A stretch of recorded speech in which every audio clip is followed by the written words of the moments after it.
YD, let's update sa ating YD today. Yan naman. Si Ingkit. It's been a life in the Philippines. Ayan, ngayon ang ating mga Si Pacquiao ang kuan. trabante ngayon. Ito ng trabante sa DPWH. Update tayo sa kanilang project. Ayan. Gumawa sila ng drainage. Paspas o gob-gob kay makita mo sa YouTube. Abi, hindi man yung trabaho ng trabante.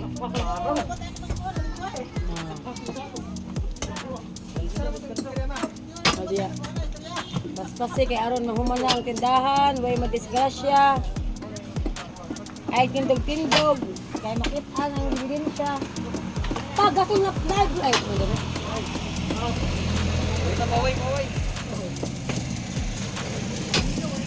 So at the moment guys, yan ang ginagawa na naman nila ngayon guys. Nandito na sila sa amin. Yan ang mga trabahante.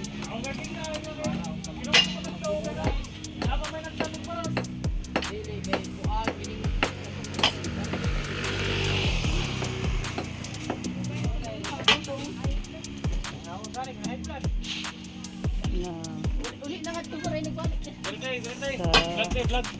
Hello guys, gamit na rin guys. Nagkupkup mi guys sa drainage guys. Ayaw, pagkubkub guys, kay basig mo niyang ma-out ka diya guys. Dahil matanggal ka guys, naglangay-langay ka guys. Makitaan ka sa TV guys. Ayaw guys. Wala mo guys, Pasig naman guys. Arangit tayo. Paspasi guys. Paspasi guys, kay bangin niya kayo naman purman guys. Okay.